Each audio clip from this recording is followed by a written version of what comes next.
Welcome back. One of my favorite things, boy, my brain is splitting open with ideas.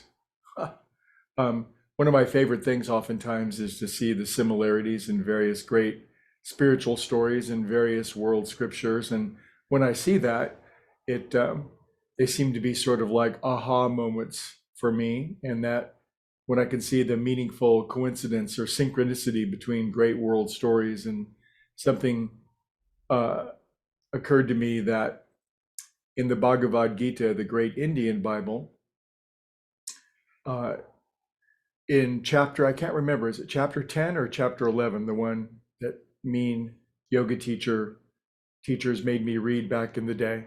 It was a great story.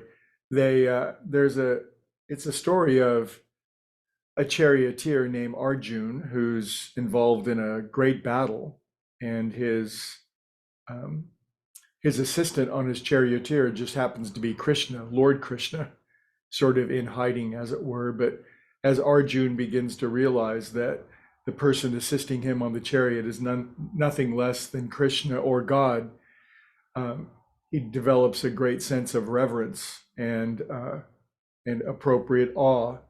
And somewhere in the Bhagavad Gita, Krishna asks Arjun asks Krishna, God, to reveal himself. Give me a vision of your amazing self. And Krishna says, well, okay, and flashes into Arjun's mind a vision of consciousness heading up toward God. And it's one of the most stunning bits of literature in all of literature. It's a vision of, you just have to read it. It's, what am I going to say? But it's a vision of a human consciousness seeing trillions of souls going up and down and being consumed by fire and gnashed in teeth and smashed under weapons and being uplifted into glory and swirling around in a miasma, a phenomenon of unbelievable, an infinity of movement of souls and the dynamics all moving in place.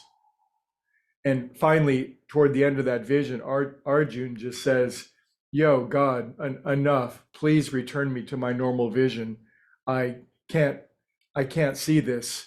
And bless you and your state of being for accommodating that, but it's too much for me. And then I think of the story of in the Bible before Jacob becomes Israel. He sees in one of his visions, he sees a ladder, and he sees in this great ladder, he sees an infinite number of angels or souls going up or down this ladder, up or down this ladder.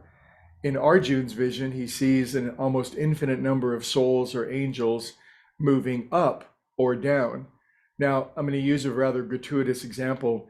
In the recovery movement, oftentimes we talk about our yets, Y-E-T-S, and it means all the crappy stuff that could happen to us should we continue in our errant ways, so to speak. And there are these yets, but if there are negative yets, it also means, of course, that there are positive yets. And oftentimes, I think maybe there's not enough attention on that, although at the start, when we've been misbehaving, to realize how much worse it could get if we kept misbehaving is a profound realization, and often helps to wake people up, is like, wow, no matter how bad it gets, I could dig this hole so much more deeply. And so the reason I'm bringing this up is that we're always in this flux. Our consciousness is either moving upward, it's upward spiraling into higher states of subtlety, refinement, brilliance, love, harmony, expression, joy, fun, this alignment with our higher nature, or in any given moment, we're descending deeper into, how shall we say, physicality or matter. The more our consciousness drops into matter or physicality, the more important in life seem people, places, and things, arrangements, possessions. We fall in love with stuff rather than falling in love with the source of stuff. And when that happens, if we descend most deeply into that, then of course there's obsession, addiction, and great suffering. We build our lives, we build the structure of our lives on structures that are going to give way, and sooner or later they will. And then the fall of that consciousness is great. But of course, spiritual masters counsel us to build our consciousness upon the rock, which is not a physical rock, it's the rock of consciousness itself.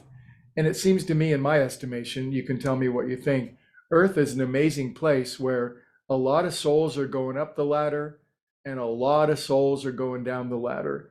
And what an amazing opportunity it is on this planet to realize in any given moment the yets in either direction, the yets of misery, suffering, unpleasantness, difficulty, and pain by moving down the ladder, and the yets of joy, harmony, alignment, service, truth, well-being, healing, wisdom, inexpressible joy by moving up that ladder.